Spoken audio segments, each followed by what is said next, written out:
Hi, friends. This is Wendy Harrop, and welcome to the Say Yes to Yourself podcast. On the Say Yes to Yourself podcast, you'll hear stories from women just like us who are adding the practice of saying yes in their daily lives in big and small ways, and as a result, are experiencing the truth that everybody wins when you say yes to yourself. Saying yes to yourself is a graceful unfolding, an intentional becoming of the very best version of you. It is my hope that in these conversations, we are able to find our truth and be inspired and empowered to live our very best lives. I'm so excited to go on this journey with you, and I look forward to finding a bit of our own story in each other's. Hey friends, welcome back to the podcast. I am so excited to have you here. I know I've said this 1,000 times. I love this podcast so much. This is my favorite thing to do. I love so many elements of my life. Of course, you know, I am only available for what delights me. I'm looking out my window. The grass is turning green. The brand new leaves are coming on all the trees. It's so beautiful. And I love being out there. But I really, really love sitting at my desk, having these gorgeous conversations and just sharing life, sharing it with you, the listener, sharing it with these wonderful women that I get the opportunity to talk to. So thank you. I just want to thank you for listening because it gives me the opportunity to do this again next week. So thank you. Today's guest is Amanda Boudreau, and she is a love. She and her husband own a restaurant in the town that neighbors ours, and we have worked together as a part of a collaboration of female entrepreneurs that are in the event and wedding industry. You may have listened to the previous podcast with Jess Monteo or Nicole LeBlanc. They're in that fun group as well. And Amanda is just a burst of joy. She is so, so fun. So I'm really excited to have you get to know her a little bit and to listen to this conversation. And again, thank you so much for giving me this beautiful opportunity to share these chats with you. Sit back and relax and enjoy the latest episode of Say Yes to Yourself with my friend Amanda. Sweet Amanda, I am so excited to share this time with you. Thank you for being here. Oh, Wendy, thank you so much for having me. I'm so excited to be here with you this evening. It's very fun. So I'm going to start off the way I start off all of these beautiful conversations by asking how you are saying yes to yourself in this season. Oh, that is fun. So, I currently am saying yes to myself in trying to actually get back to the gym.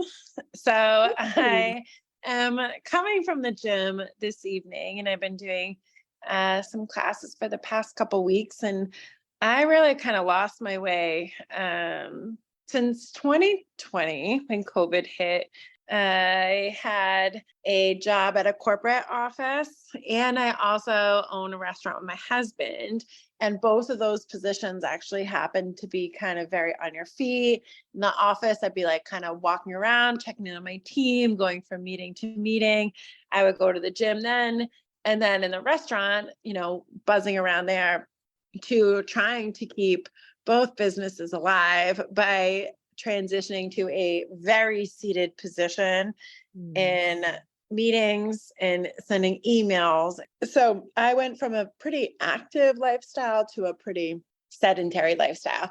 And now I'm trying to say yes to myself to really, it's not even about the gym, but it's creating more time for myself and spending some more time on myself. I actually went to Florida recently and I bought a book on the way down, and I actually finished the book while I was on vacation, and I bought a second book. I haven't read a book in under a week, and I couldn't tell you how long. I have a 5-year-old and a 7-year-old and 2 borderline full-time jobs, and trying to maintain a house and all that. So reading is reading and working out pretty low, as is Amanda time. So that is what I'm trying to say yes to right now, is time for myself and making time for doing the things that I actually love, and not caring so much about the things that need to get done. If the laundry gets folded tomorrow, it gets folded tomorrow. But I can't get back that hour of putting time into my body, which ultimately helps my mind. And or if just reading helps me kind of escape, so I can refocus on the things I need to refocus on. So that's what I've been working on. I love that so much. And I love that it's perfect, because I always say, when you say yes to yourself, everybody wins. It's so true. My husband has a pretty grueling job that keeps him out of the house. So I end up being mom a lot by myself, and that's fine. I have 2 girls. We, do our girl thing a lot, which is wonderful. But I've lost myself a few times in that, and it's been all about them. And so I'm trying to find a balance, because when it becomes all about them, or all about my husband, or all about the housework, my patience gets very thin, and I don't have as much space for, learning, or their, kind of emotional situations that happen as young kids, have. So it's nice to be able to focus on myself. And it's so true, because it does make me a better person. And I can come back and be like, okay, now I can deal with this reality, right? This life. Oh, it's so great. And I love that you didn't wait until the girls were older, or, when everyone goes to college, then I'm going to go back to painting, or whatever thing that we put off that brings us so much joy. But you didn't wait, which is wonderful for you,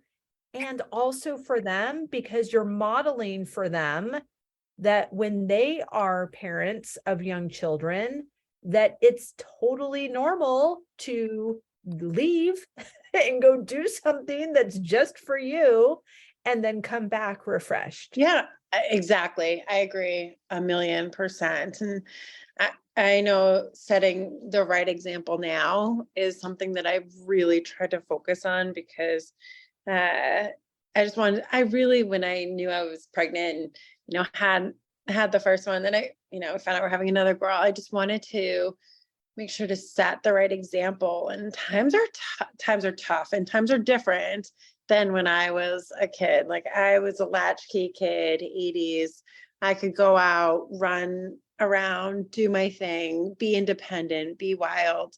And by wild, I mean ride my bike to my friend's house 2 streets over. Right. But they don't have those luxuries now. And so trying to raise strong, independent girls isn't as easy, kind of as you would think, because I can't just let my kids roam around and be as free as I was. And so trying to find that balance between, who they are, and giving them the space to kind of spread their wings, but in a safe manner, right? And it's different. So I want to be whatever, go outside and play. I don't care, but I do care, because times are very different, and B, you know what, this isn't a dark place, so we're not going to go there. But I also think that I was lucky enough to be able to show my independence, and they just don't have that same luxury. So trying to be able to and I'm trying to navigate that, right? Trying to share what my experiences were as a child, but it's a very different world. Right. I remember, I grew up in Southern California, and in a very urban setting. It was like a mile from Disneyland, and Disneyland cost $5 when I was a kid. So when people would come to visit and they would go to Disneyland, they would leave their leftover tickets with us. So we had all of these A and B tickets, which were like the good rides were E tickets, but we had all of these extra tickets in our junk drawer in our kitchen. And when a friend would spend the night, we probably did this one time, but in my memory, we did it all the time. But we walked to Disneyland. We had, gone through my mom's handbags and my dad's coat pockets and came up with $5. So, I mean, they knew we were going, but we went to Disneyland. We played all day long on Tom Sawyer's Island and in the Swiss Family Robinson Treehouse, all the A ticket rides all day, then took the Matterhorn to the hotel for Dancing Waters. My mom met us for the Dancing Water show, and then we went home. And we would go to, my brother is 3 years younger, so we would ride our bikes to the park, which was probably, I don't know, half a mile away. I don't even know. And we would play there all day long. And sometimes my mom would meet us at lunchtime and bring us lunch to the park. But my brother played baseball, so he might have a game later that afternoon. So we would just ride our bikes there and play hide and seek with the park and rec, high school, college guys, whatever that worked there. And I would clean their office because it was such a disaster. And I thought it was so nice that they let me clean. I was like 9. I was tidying up in my bliss, but it was so fun. And we had to be home when the streetlights came on. That was it. And I just had this conversation with Amelia this morning as we were driving on the way to school past the town common and talking about having a gate in our stone wall so when we walk to the dentist, which is right next door, or walk to the common or walk to school, we don't have to climb over the wall. And she asked me if she could meet her friend at the town common, if she could walk by herself. And I thought, oh, yes, you can, because you're super brave and it's so safe and we live in a beautiful place. And that sounds like so much fun. But I don't know if everything inside of me was saying the same things that the words that were falling out of my mouth. I mean, I think you just nailed the mom struggle, because you want your child, especially, I mean, the gender things, we all have our own issues to deal with, but like, especially for girls, like, walking there, you're like, yes, go be brave and be independent. She's in 3rd grade, right? And so you're like, I think about it, when I was in 3rd grade, dad was a teacher. My mom, she also worked in a high school. And so they were gone because they needed to be there early. So my older sister and my brother at this point, they were both in middle school. So I was left alone from 7:15 to 8:35. We would leave and then we'd walk to school. We could have taken the bus, but it was like about a half mile. We'd cross one pretty busy road. But then we just made our way right to school. But now, never. Yeah, it's crazy. So, to think about it, but I think as a mom, I would do the same thing and be like, okay. So it's funny. So one of Nora's little best friends from her school, she lives like down the street and around the corner. And I know that they're waiting to just be like, can I walk to her house? And okay. I'm like, okay. Right. I mean, it's so, and not to discount the fear, because it feels like an elephant is sitting on your chest. But I've been doing this practice. It's called A Course in Miracles. And the whole premise of this, it's a daily like meditation, and there's 365 of them. So you just start over. It's kind of once you're a student of the course, you just keep doing it over and over. But the whole premise is to dismantle a thought system based on fear and rebuild a thought system based on love, and how love is the only thing that's real and fear is an illusion. which is quite a shift of mindset when there is an elephant sitting on your chest. Yeah. I love that. I love that. I do have, I guess, one question, and it's maybe a little, and I'm 100% on like shifting that, but I think I'm not fearful of my girls doing anything to like harm themselves or making bad decisions. It's the things I can't control, which is like the people outside that are not kind. And so I'm curious if there's any like talk about the shift there. Well, I'm only on day 176, so I don't know yet, but I think in doing this work, in this personal development work, and also coupled with my background of faith, like I'm a person of faith, and even the things that I think I can control, I can't. So being in a place of surrender to God and his really good ideas and his fabulous ideas. And I totally hear you. I can surrender what has to do with me 100 times easier than I can surrender what has to do with Amelia. So I want her to walk to the town common. It's literally, for anyone listening, it's about the equivalent of 8 houses from here. Like, it is not, it's on a busy street. It's across the street from the library, from the police station. Like, it's a safe walk. I agree 100%. And I know that there's a lot of people out there working really hard to kind of fix the things that have, come into play. It's interesting, even just to kind of lean into what we're afraid of, because I think we can feel fear and then just stop right there, and to really investigate it and, journal. I have a worry journal. It's right here. That's actually a really good idea. And I just get it out of my body. So with all the things that I'm worried about, I just write it in here, and then I shut the journal and I put it back. So I don't keep dwelling on that. But sometimes as I'm writing, I find out a little deeper what's in there. That's interesting.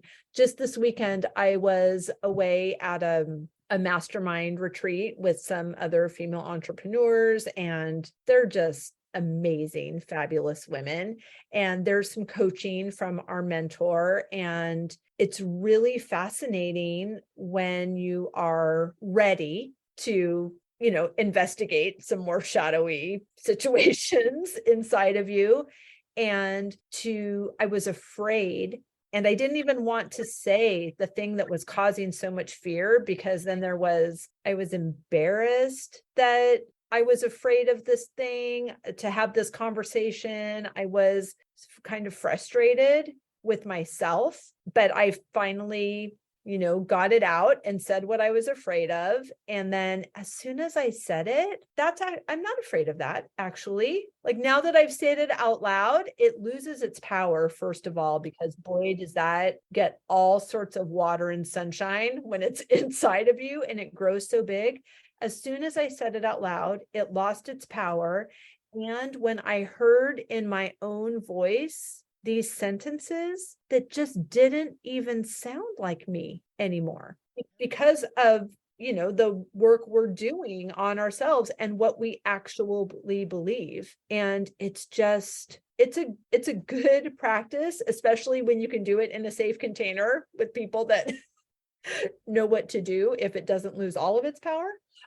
But it's just been really fascinating. I think anytime you can like release something, and half the time I don't even know what it is I'm about to say until I say it. And then I'm like, oh my God, that is what has been the problem. And it's funny because like I'm the type that I don't necessarily ignore things, but I might not I don't dive in as much as I should. Introspect. I think I'm a major extrovert, so I need a lot of validation, but I also need a lot of like feedback and reassurance, and kind of some of those qualities but it's just part of who I am. And sometimes when I'm like going through something and I'm working through it, and then it comes out like exactly what I've meant to say, and I try really hard to say what I mean, but when you're so emotional about something, I don't always, but when it comes out, it's like the elephant just like dissipates, right? Like,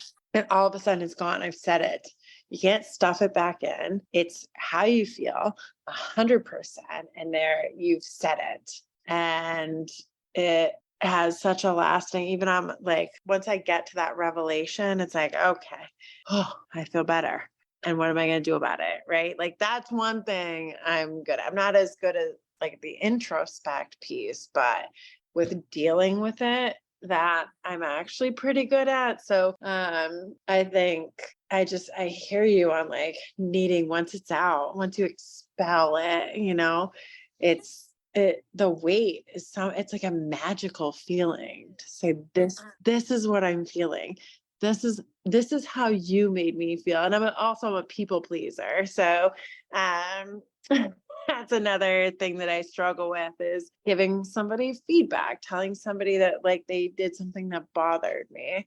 I'm about to be 40 soonish, and it's something that I have really struggled with. And now the older I get, and like you hear that, right? When you're in your teens and 20s, early 30s, you're like, oh, when you're like in your 30s, you come in your own and you're like, enough with the BS. And it's kind of funny because it is true. Like, it might have taken me a little longer. It's almost like I choose my friends now. Like, I choose the people I want to spend time with. I don't care. I don't care if I spend every night at home. I don't care. I'm happy here, but I'm happy going out too. And like, I love my friends, but I don't need to like have some sort of validation that like you need when you're younger. You need a status or whatever it is that you think you're chasing, right? And then you get to an age, and it's so funny, and it's true. Like, you just get there and you're like, I don't care anymore. Wait till you're 50. I don't care, because I'm me and I'm happy. I know I can't wait to like find out who that person is. Oh my gosh, she cares even less. I know, I've heard it's amazing. It's amazing.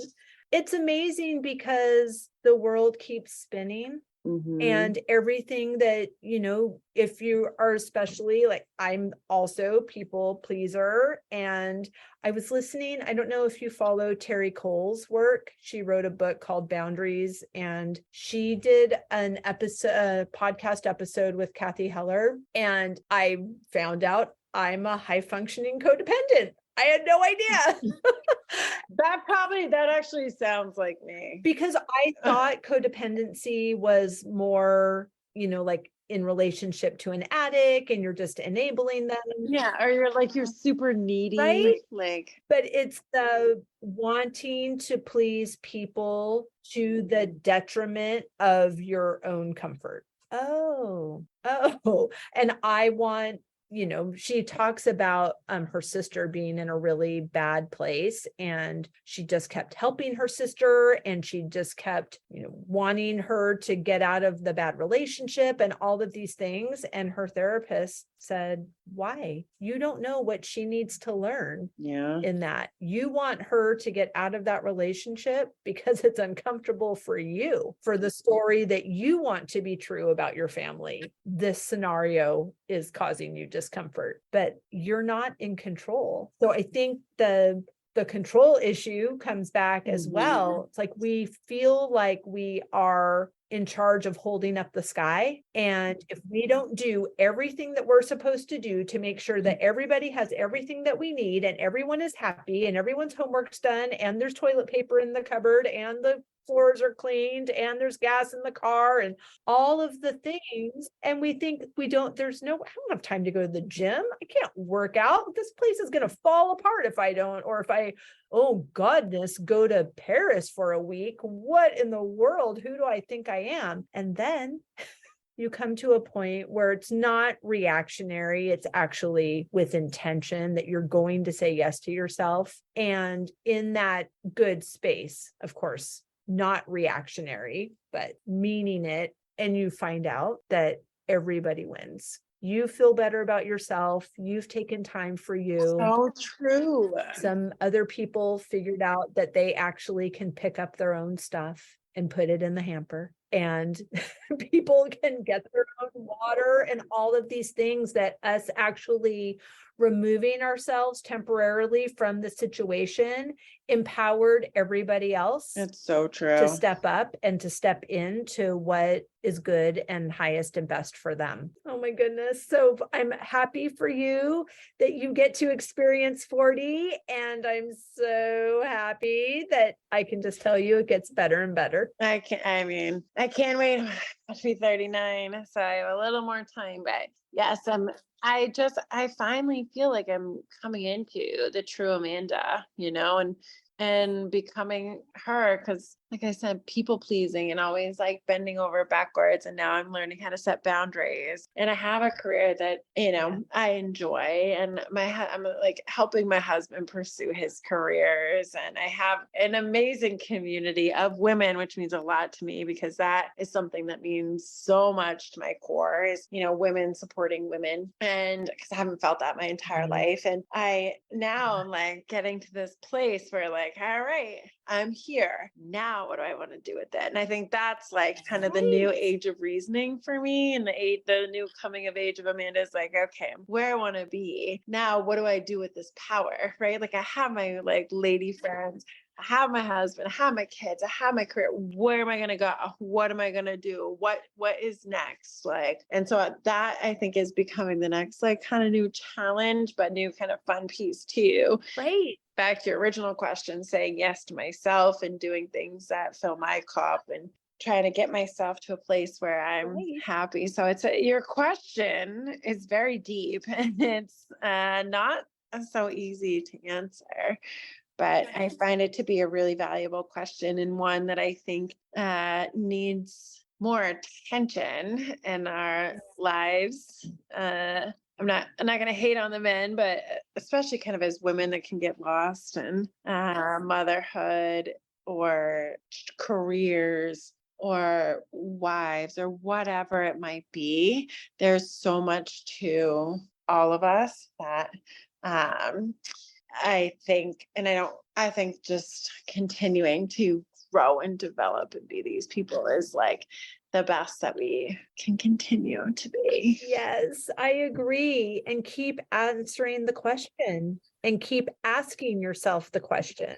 I'm looking forward to meeting the new Amanda, and I'm looking forward to hearing just how this practice of going to the gym and showing up for yourself in that way works into the practice of how you find out who this new person is and what's important to her. I'm really excited too. Thank you so much for your time. I have loved this conversation. Thank you for having me, Wendy. And I'm so happy that you invited me here tonight. Oh, of course. And before you go, will you tell us about just a little bit about the restaurant and how people can follow, and if they can be a part of your virtual wine and cheese tastings and all of that good stuff? Because I need more Amanda in my life, and I'm sure other people do too. Thank you. Yes. So I am one of the owners of Kith and Kin in Hudson, Massachusetts. Our restaurant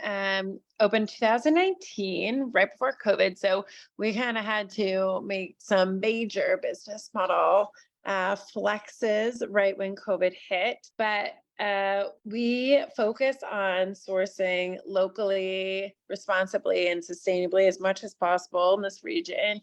And we try to work with as many local vendors as possible, which is how we got hooked up with Wendy here, but also some other lovely vendors.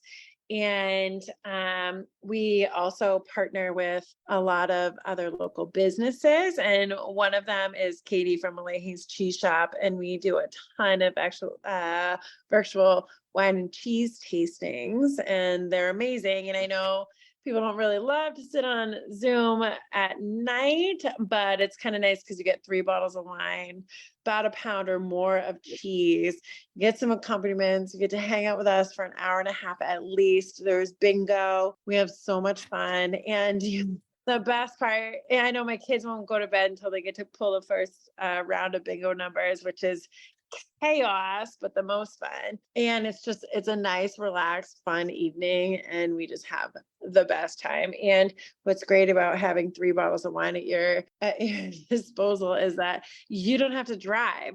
Log in. So many people actually throw it up on their TVs. They have some friends over, they drink, and we just hang out and have a great time. Thank you so much. This has been fabulous, and I look forward to our next opportunity to chat. As do I, Wendy. Thank you so much for having me. Thank you. I hope you enjoyed that conversation as much as I did. As always, any links or notes mentioned can be found at phineaswrighthouse.com in the podcast section of our site or in the show notes below. And if you haven't connected with me personally, come find me on Instagram at Phineas Wrighthouse and let me know you listened to this episode. I'd love to get to know you. Thank you for sharing this time with me. I know your days are full, and I'm really grateful that you chose to spend some of your precious time right here. Be sure to subscribe to the podcast so you don't miss any of these delightful conversations. I'll see you next week.